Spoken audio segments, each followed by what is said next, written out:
Here, on Ukraine's border with Belarus, you're never really alone. Не знаю. Наш. I'm not sure that drone's one of ours. Дрони. Actually, it is. But that's not a given. It was a Russian drone attack from across the border that started the war for these Ukrainian border guards on February the 24th. They tried to keep Russian forces on the Belarus side by blowing up the bridge, but the Russians came all the same and stayed for nearly a month.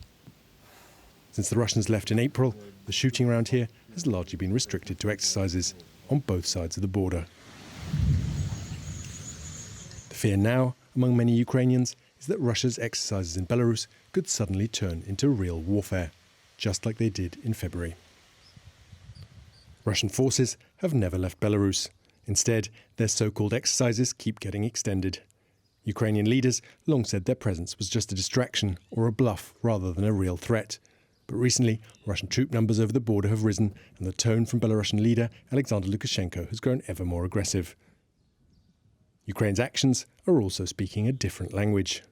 These images from the Belarusian government apparently show Ukrainian forces mining their side of the border in recent days. Much of the 1,000-kilometre frontier between Ukraine and Belarus was barely marked, let alone defended, before this war. Back then, trips across the border for groceries or to see a doctor were part of everyday life. We used to go to Belarus, and they would come to us. We all just got on somehow. I didn't even think a war like this was even possible. Who knows what's next? The war has taken its toll on many family ties that span this border.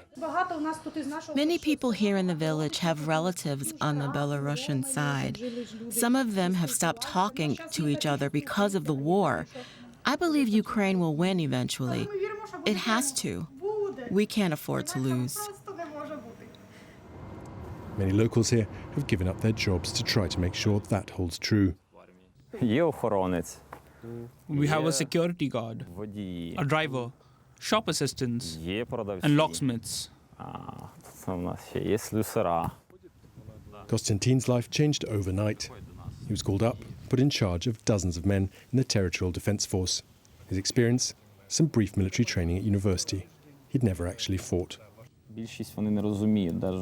People in other places can't know what it feels like when bombs are falling and your child is terrified of everything. Most of us here have never even been in a fight until the war. And then when it starts, you know, if the enemy comes, you do what you need to do without thinking twice. The atmosphere here might seem relaxed and domestic, with neighbours and even fathers and sons serving side by side. But the real sense of threat is never far away. Konstantin tells us he's never yet had to call a family with news of a fatality. He doesn't sound sure it'll stay that way.